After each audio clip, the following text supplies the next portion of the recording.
Don't do drugs, alright?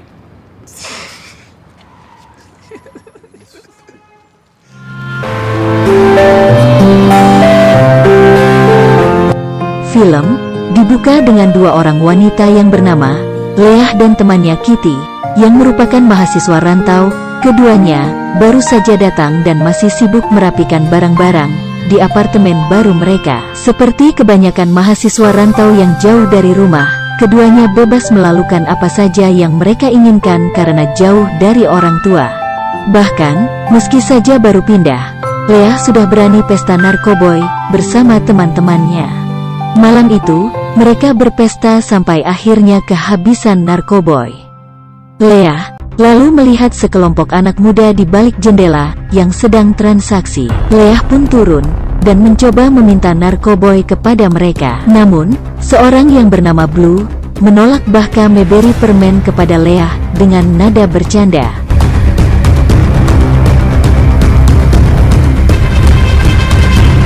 Keesokan harinya, di tempat magang, Leah mendapat teguran dan dipanggil menghadap bosnya.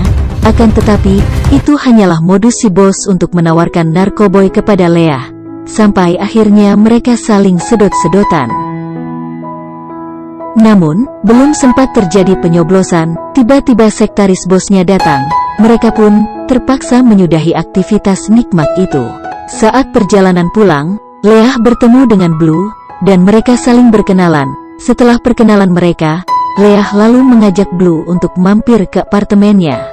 Tentu saja teman-teman Blue ikut juga untuk meramaikan suasana. Mereka semua pun enjoy berbincang-bincang soal bisnis narkoboy yang dijalankan oleh Blue dan kawan-kawannya. Blue merasa risih dengan perbincangan itu dan memilih pergi naik ke atas yang disusul oleh Leah. Lalu, Blue curhat kepada Leah bahwa meskipun dirinya seorang pengedar akan tetapi ia sangat membenci orang yang memakai narkoboy. Setelah mendengar perkataan Blue, Leah jadi tersentuh. Akhirnya, Leah yang terbawa suasana, pasrah saja kepada Blue. Setelah kejadian enjoy nikmat itu, mereka berdua pun mulai berpacaran. Sembari, Leah menemani Blue untuk transaksi dengan para pelanggan setianya. Leah kemudian menyarankan agar Blue menjual narkoboynya di tempat hiburan malam agar bisa mendapatkan untung yang lebih besar. Singkat cerita, mereka langsung tancap gas menuju ke sebuah diskotik. Di sana Leah bertemu dengan bosnya, dan Blue pun berhasil menjual narkoboy kepadanya. Malam itu, Leah dan Kitty party abis-habisan, sementara Blue dan kawan-kawannya sibuk menjual narkoboy kepada para pengunjung di sana.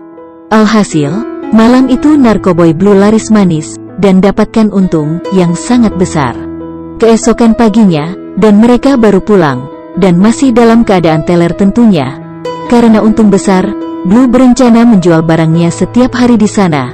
Namun kedua temannya tidak sepakat karena takut akan mendapatkan masalah. Setelah terjadi perdebatan di antara mereka, Blue lalu mengusir teman-temannya turun dari taksi, dan berencana menjual narkoboynya seorang diri. Tak lupa pula, Blue dan Leah menyempatkan untuk bermain kuda-kudaan dan memberi tontonan gratis pada si supir taksi. Cerita berlanjut ketika Blue dan Leah datang ke seorang bandar yang bernama sebut saja Simaun. Dari Simaun lah Blue mendapatkan barang selama ini. Blue lalu meminta porsi narkoboy yang lebih banyak dan menjanjikan untung besar kepada Simaun. Walaupun awalnya ragu, Simaun tetap memberi narkoboy porsi besar kepada Blue dan mengancamnya jangan main-main. Setelah deal dengan Simaun, Blue lalu pergi makan bersama dengan Leah di sebuah kafe. Namun kemesraan mereka harus terganggu oleh seorang pelanggan setiap Blue yang ingin bertransaksi. Blue yang kehabisan kesabaran, lalu mendatanginya. Namun saat sedang bertransaksi, Blue malah tertangkap oleh polisi yang sedang menyamar. Leah yang terkejut melihat Blue yang tertangkap, lalu mengamankan narkoboy yang baru saja mereka dapatkan dari Simaun. Kemudian Leah mengunjungi Blue di penjara. Ia mengatakan kalau narkoboy pemberian Simaun ada padanya dan tak sempat diambil oleh polisi. Blue lalu meminta Leah untuk mengembalikan narkoboy itu kepada Simaun. Kemudian Leah berjanji akan mencarikan solusi bisa membebaskan Blue. Setelah itu Leah bersama Kitty rencana untuk menemui Maun dan mengembalikan barangnya. Namun, di depan rumah Maun, Leah melihat polisi yang menangkap Blue tempo hari, dan ia pun buru-buru pergi karena takut dicurigai. Kemudian, Leah menemui seorang pengacara untuk meminta bantuan agar bisa membebaskan Blue. Namun biaya pengacara itu sangatlah mahal. Leah lalu memutuskan untuk menjual narkoboy milik si Maun agar bisa membayar jasa si pengacara. Jadilah ia mendatangi bosnya untuk menjual sebagian narkoboy itu kepadanya. Leah juga meminta teman-teman Blue untuk membantunya menjual barang itu di tempat diskotik tempo hari. Akan tetapi masalah yang mereka takutkan pun terjadi. Mereka ketahuan oleh penjaga diskotik dan mereka pun diusir secara paksa. Setelah kejadian itu, teman-teman Blue berhenti untuk membantu Leah. Leah lalu berusaha menjual narkoboy itu seorang diri.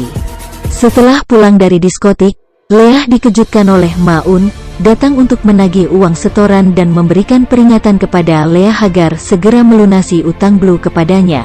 Sementara itu, dia juga sudah mendapat tagihan biaya dari si pengacara yang tentunya sangat mahal. Leah pun semakin pusing tujuh keliling, dan akhirnya pergi menemui bosnya untuk mantap-mantapan, agar bisa menenangkan pikirannya. Setelah mantap-mantapan, bosnya yang bersimpati pada Leah lalu membantunya untuk menjual narkoboy yang tersisa. Singkat cerita, setelah dibantu oleh si bos, narkoboynya pun ludes dan uang yang ia butuhkan akhirnya bisa terkumpul. Mereka lalu merayakannya dengan mantap-mantapan, bertiga bersama si sekretaris. Waduh, gimana nih? Namun, karena teler berat Leah pun tertidur, dan uang yang ia kumpulkan dengan susah pun raib diambil oleh si bos. Alhasilnya, Leah semakin depresi karena sudah tidak memiliki uang sepersen pun untuk membayar pengacara. Keesokan harinya, Leah bertemu dengan pengacara dan meminta kemurahan hatinya. Dan Leah yang tak memiliki uang lagi harus rela dicoblos oleh si pengacara itu, sebagai bayaran atas jasanya. Setelah kejadian itu, Leah semakin depresi dan merasa dirinya sangat kotor. Namun, suatu pagi Leah bangun dan terkejut melihat Blue sudah berada di sampingnya. Ternyata si pengacara itu menepati janjinya dan berhasil membebaskan Blue dari penjara. Tentunya Blue sendiri tidak tahu apa yang telah dilakukan oleh Leah untuk membebaskannya. Blue kemudian meminta Leah untuk dinikahinya. Awalnya Leah menolak dan beralasan mereka masih terlalu muda. Tapi, Blue berhasil meluluhkan hatinya dan Leah pun menyetujuinya. Saat mereka sedang bermesraan di tengah jalan, tiba-tiba Maun datang dan menghantam kepala Blue. Maun juga berusaha menghantam Leah. Blue yang tak terima Leah disakiti, dan kemudian balik menghantam Maun secara brutal sampai dia tewas. Blue akhirnya mengetahui kalau Leah selama ini belum mengembalikan narkoboy milik Maun. Alhasil, pengorbanan Leah untuk membebaskan Blue jadi sia-sia, karena Blue harus kembali masuk ke penjara karena kasus pembunuhan, dan film pun selesai.